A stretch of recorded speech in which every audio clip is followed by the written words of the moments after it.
वह पूरी ताकत से बाहर निकलने की कोशिश करता है, लेकिन जैसे कोई रास्ता ही नहीं बचता। उसी पल वह घबराकर अचानक जाग जाता है। आंख खुलते ही वह चारों तरफ देखता है, सब कुछ पहले जैसा था। उसे लगता है कि शायद ये सिर्फ एक डरावना सपना था। वह अपना फोन चार्ज पर लगाता है और अकेले बाहर टहलने निकल जाता है। तभी उसकी नजर फिर उसी काम करने वाले व्यक्ति पर पड़ती है जो लकड़ियां काट रहा था। क्रिस मुस्कुराकर उसके पास जाता है और बात करने की कोशिश करता है। वह व्यक्ति बस इतना कहता है, कल रात जो हुआ उसके लिए मुझे अफसोस है। इतना कहकर वो फिर अपने काम में लग जाता है। उसकी यह बात सुनते ही क्रिस समझ जाता है कि रात को जो कुछ हुआ था वह सिर्फ सपना नहीं था। अब उसका मन और भी बेचैन हो जाता है। वह जेब से सिगरेट निकालता है, लेकिन जैसे ही उसे देखता है उसके अंदर अचानक उसे पीने की इच्छा ही खत्म हो जाती है। वह तुरंत वापस कमरे में जाकर सारी बात लूसी को बताता है, लेकिन लूसी को यकीन ही नहीं होता कि उसकी माँ सिर्फ बातों बातों में किसी पर इतना असर डाल सकती है। वह क्रिस को समझाती है कि शायद वह ज्यादा सोच रहा है और उसे शांत रहने की सलाह देती है। इसी बीच पार्टी में आने वाले मेहमान भी एक एक करके पहुंचने लगते हैं, लेकिन क्रिस की हैरानी तब और बढ़ जाती है जब वह देखता है कि घर आए कई मेहमान उस काम करने वाले व्यक्ति से ऐसे मिल रहे हैं जैसे वह उनका बहुत पुराना और खास दोस्त हो। ये नजारा देखकर क्रिस के मन में फिर से कई सवाल उठने लगते हैं। पार्टी में मौजूद सभी लोग उसे देखकर बहुत ज्यादा उत्साहित हो जाते हैं। कुछ लोग तो उससे हाथ मिलाने के बहाने उसके हाथ और कंधे तक छूने लगते हैं। उनकी नजरें ऐसी थीं जैसे वे किसी इंसान को नहीं बल्कि किसी खास चीज को देख रहे हो। उनका यह अजीब व्यवहार देखकर क्रिस को काफी बेचैनी होने लगती है। वह कोई बहाना बनाकर वहाँ से निकल जाता है। भीड़ में उसे अपनी तरह का एक और व्यक्ति दिखाई देता है। उसे देखकर क्रिस खुश हो जाता है और उससे बात करने के लिए आगे बढ़ता है, लेकिन जैसे ही वह आदमी मुड़ता है क्रिस चौंक जाता है। उसे लगता है कि उसने इस शख्स को कहीं पहले देखा है। सबसे अजीब बात यह थी कि वह अपनी ही पहचान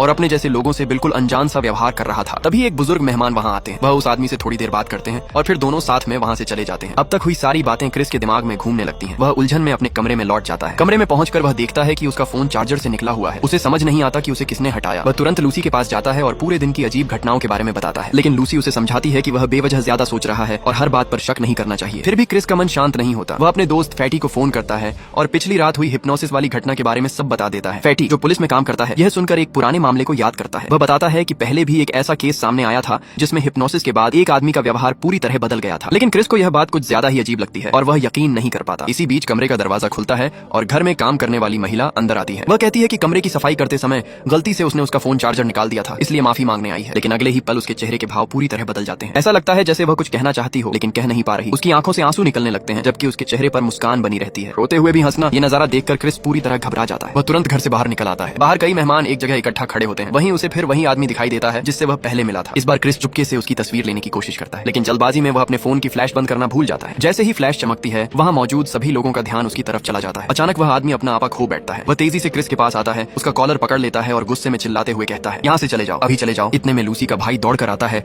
और किसी तरह उसे पकड़कर वहाँ से ले जाता है। बाद में डीन इस घटना की सफाई देते हुए कहते हैं कि उसे कभी कभी दौरे पड़ते हैं इसलिए ऐसा हुआ, लेकिन क्रिस को यह बात बिल्कुल भी सही नहीं लगती। वह लूसी को लेकर पास की झील के किनारे चला जाता है और कहता है कि उसके एक रिश्तेदार को भी दौरे पड़ते थे, लेकिन उसने कभी ऐसा व्यवहार नहीं किया। लूसी फिर भी अपने माता पिता का बचाव करती है। वह कहती है कि दोनों डॉक्टर हैं और ऐसी बातों को अच्छी तरह समझते हैं। उधर दोनों के जाते ही घर के अंदर एक अजीब सी नीलामी शुरू हो जाती है। डीन की अगुवाई में सभी अमीर मेहमान बिना कुछ बोले इशारों में अपनी अपनी बोली लगाने लगते हैं। हैरानी की बात यह थी कि इस नीलामी का असली विषय कोई सामान नहीं बल्कि खुद क्रिस था। आखिर में सबसे ऊंची बोली एक अमीर बुजुर्ग मेहमान लगाता है और वही इस नीलामी का विजेता बन जाता है। लेकिन इस पूरी साजिश से अनजान क्रिस उस समय अपने कमरे में आराम कर रहा होता है। रात को उसे दिन में ली गई तस्वीर याद आती है। वह फोटो अपने दोस्त फैटी को भेज देता है। तस्वीर देखते ही फैटी घबरा जाता है और तुरंत उसे फोन करता है। वह कहता है, क्रिस ये वही आदमी है जो कुछ हफ्ते पहले अचानक गायब हो गया था। मैं उसे अच्छी तरह जानता हूँ, हम पहले साथ खेला करते थे। ये सुनते ही क्रिस के पैरों तले जमीन खिसक जाती है। वह फिर तस्वीर को ध्यान से देखता है। चेहरा वही था लेकिन उसका पूरा व्यवहार और रहन सहन पूरी तरह बदल चुका था। फैटी घबराई हुई आवाज में कहता है, क्रिस अब एक मिनट भी वहाँ मत रुकना, जितनी जल्दी हो सके वहाँ से निकल जाओ, मुझे लग रहा है कि तुम बहुत बड़े खतरे में। इतना कहकर फैटी फोन काट देता है, लेकिन उसी समय क्रिस के फोन की बैटरी खत्म हो जाती है और फोन बंद हो जाता है। अब उसे पहली बार एहसास होता है कि मामला उसकी सोच से कहीं ज्यादा खतरनाक है। वह तुरंत लूसी के पास जाता है और कहता है कि वे दोनों अभी इसी वक्त यहाँ से निकलेंगे। जब लूसी सामान लेने कमरे से बाहर जाती है तभी पास में बंद पड़े एक स्टडी रूम की तरफ क्रिस की नजर जाती है। जिज्ञासा में वह दरवाजा खोलकर अंदर चला जाता है। कमरे में चारों तरफ लूसी की पुरानी तस्वीरें लगी होती हैं, लेकिन जैसे जैसे वह आगे बढ़ता है उसके पैरों तले जमीन खिसक जाती है। कई पुराने लड़कों के साथ लूसी की बेहद करीब वाली तस्वीरें लगी थी। उन तस्वीरों में वही दोनों लोग भी थे जो इस घर में काम करते थे। अब क्रिस सब समझ चुका था। वह लूसी जैसा दिखाती थी वैसी बिल्कुल नहीं थी। उससे पहले भी वह अपनी तरह के कई लड़कों को यहाँ ला चुकी थी। इतने में लूसी कमरे में आ जाती है।